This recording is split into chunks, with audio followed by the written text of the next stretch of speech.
In the high-stakes boardroom of Dubai, you are sitting across from a consortium of international investors. You have meticulously prepared your presentation, you have memorized your financial projections down to the last decimal. You deliver a flawless, commanding pitch in a perfect, polished English. The investor nods politely and smiles and then turn to each other, speaking rapidly in a native language you do not understand. You wait patiently for the translator to summarize their intense, 5-minute exchange into a single English sentence. You think you are leading the deal. You are operating under a catastrophic multi-million-dollar illusion. Being fluent in English is no longer enough to win in a modern global economy. It is actually your biggest, most exploitable blind spot. While monolingual executives rely on slow, sanitized translations, a new elite class of operators is using linguistic arbitrage to capture the financial margins you didn't even know existed. They are executing invisible diplomatic maneuvers, securing asymmetric advantage in real time, and controlling the power dynamics while you sit in absolute silence. Are you leading the deal? Or are you just the only person in the room who doesn't understand what you are losing? Before I completely deconstruct the secret playbook of the polyglot elite, expose the lethal danger of relying on artificial intelligence for executive translation, and give you the precise architectural blueprint to turn cultural nuance into the ultimate competitive weapon in 2026, hit the subscribe button and press the notification bell. I post daily videos showing you exactly how to navigate the global labor and capital market using cold, hard engineering logic.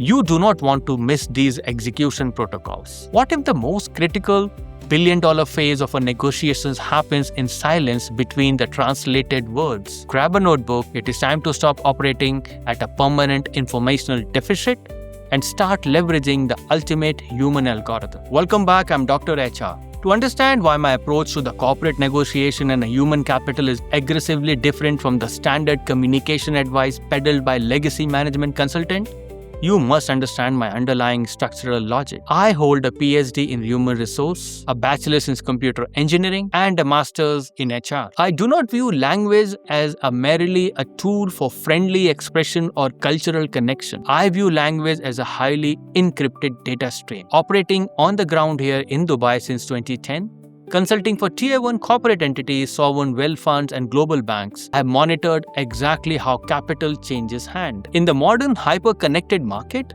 the executives who extract the most value do not just speak multi-languages, they weaponizes them. Let us systematically deconstruct this invisible power dynamic through 5 distinct phases of execution. Phase 1, the monolingual deficit, the blind spot. If you want to understand why you are losing deals to global competitors, you must diagnose the exact debilitating vulnerability of the modern English-speaking executive. For the last century, the global business community accepted a singular, arrogant premise: English is a universal language of commerce.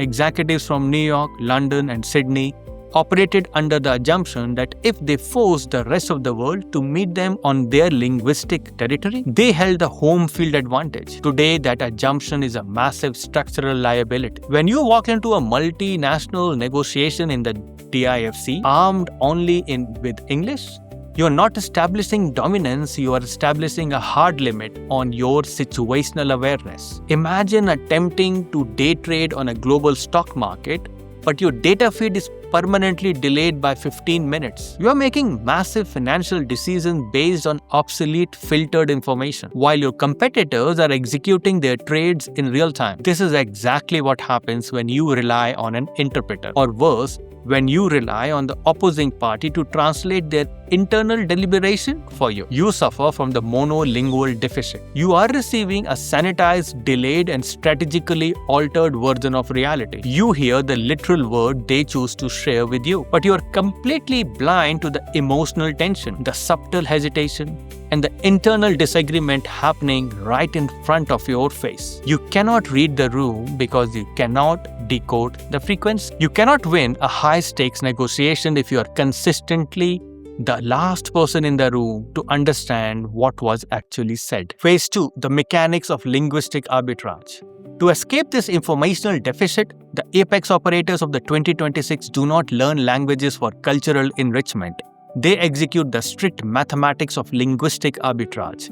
In traditional finance, arbitrage is a simultaneous purchase and a sale of an asset in different market to exploit a tiny discrepancy in the price. You buy low in one market and you sell high in another, pocketing the delta. Linguistic arbitrage is the exact same concept applied to human intelligence. It is a tactical exploitation of the informational delta between what is literally translated for the room and what is actually meant in the native tongue. Let us look at the brutal mechanics of the Dubai real estate market. You're sitting at the table attempting to finalize a complex, high-yield partnership contract. You are attempting to structure an agreement that guarantees a mathematically fair share of the revenue between two partners, explicitly ensuring that even if one partner is temporarily unable to sell or list properties from their end due to market friction, their equity is protected. The English contracts outlines the raw numbers flawlessly, but a partnership of this magnitude requires deep, visceral trust. The opposing partners begin arguing among themselves in Russian or Arabic. The translator summarizes their 5-minute heated exchange into a single, polite English sentence. They have a minor concern about the distribution structure. If you are a monolingual operator, you accept the summary and try to tweak the math. But if you are executing the linguistic arbitrage, you caught the delta. You heard the specific native word they used. You realize the internal argument isn't actually about your math, it is about a deep-seated cultural fear of losing face with a silent backer or a hidden debt obligation they haven't disclosed to you. Because you captured the hidden data, you do not argue the math, you adjust your structural phrasing to directly alleviate their unspoken fear. You bridge the high-stake cultural gap instantly. You buy the hidden information for free and you sell the targeted solution for a massive premium. True corporate power resides permanently in the untranslated margins. Phase 3, the AI translation illusion, the latency of trust. At this point, the amateur operator points to their smartphone.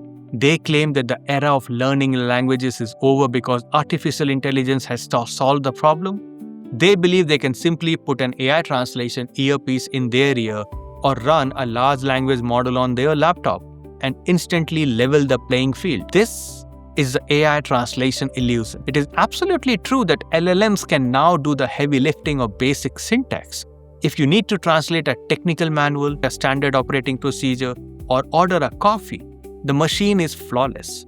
But an executive boardroom is not a technical manual, it is a high-stake arena of human psychology, ego, deception, and leverage. Imagine you're driving a Formula 1 race car at 200 miles an hour. Having a GPS system telling you the shape of the track is helpful, but the GPS cannot feel the precise grip of the tire on the asphalt, and it cannot anticipate the aggressive, irrational block of the driver next to you. AI translation operates with the fatal flaw, the latency of the trust. In a negotiation, the most critical data is not the dictionary definition of the word, it is a micro-expression, the tone, the cultural idioms, and the immediate visceral timing of the delivery. When an AI translates a joke, a threat, or a concession, it strips away the emotional resonance. It delivers a sterile, linear transcript. When you take the time to learn and speak the language, you're building a defensive moat that no algorithm can touch. You are signaling to the opposing party that you possess the discipline of understanding their structural worldview. You build immediate, undeniable trust that an AI earpiece can never synthesize. An algorithm can seamlessly translate the syntax of the contract, but it can never negotiate the soul of the deal. Phase 4. The boardroom revelation inside the room. We must now go directly inside the room to observe how this defensive moat is weaponized in real time. The polyglot elite do not just use language to passively understand, they use it to actively manipulate the power dynamic. This requires the mastery of the invisible diplomatic maneuver. Consider the execution of a heavy regulatory or a financial remediation. Consider the execution of a heavy regulatory and financial remediation audit inside a Tier 1 banking institution.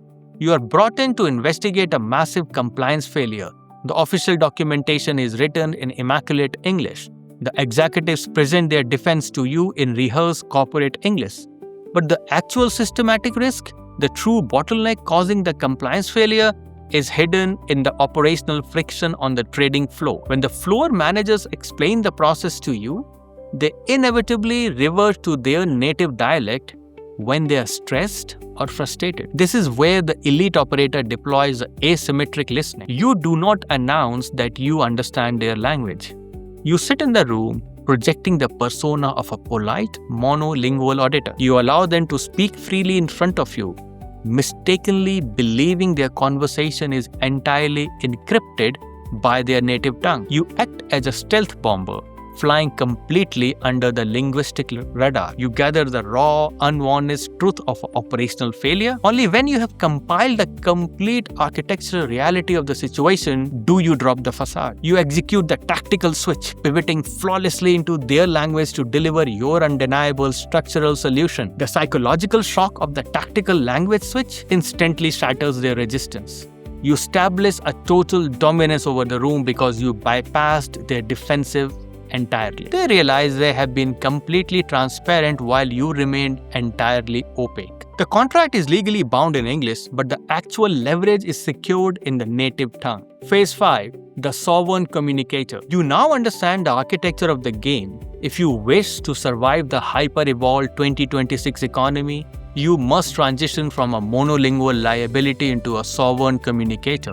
You must view linguistic mastery not as a cultural hobby, but as a critical high ROI capital expenditure. Step 1. Audit your geographic leverage. Identify the exact market where your operational skill extracts high premium. If you are operating in Dubai, the nexus of global wealth mastering Arabic, Russian, or Mandarin is not an elective option. It is a structural mandate. You must choose the language that unlocks the deepest pocket of hidden capital in your specific sector. Step 2. Discard the academic illusion.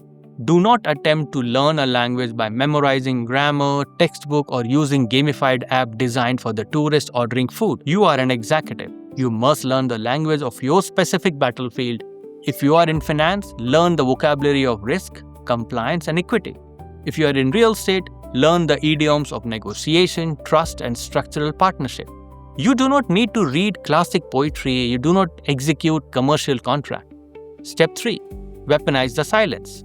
When you enter a negotiation, train yourselves to listen to the cadence of the room. Stop waiting for the translator to speak. Watch the body language of opposing party as they debate in their native tongue. Correlate their tone of voice with the eventual sanitized English translation you receive. You will begin to identify the exact moments where the information delta occurs. The era of the monolingual executives dictating terms to the rest of the world has officially ended. The global market is too fast, too diverse, and too ruthlessly efficient to tolerate the friction of translation. If you refuse to adapt, you will be systematically outmaneuvered by the operators who are seamlessly bridge the cultural gap you cannot even see. You will remain the smartest person in your own mind, completely oblivious of why you are losing the deal. Build the cultural moat, master the arbitrage. Stop speaking merely to be understood and start speaking to structurally dominate the room. Process the data, execute the strategy, and I'll see you at the top.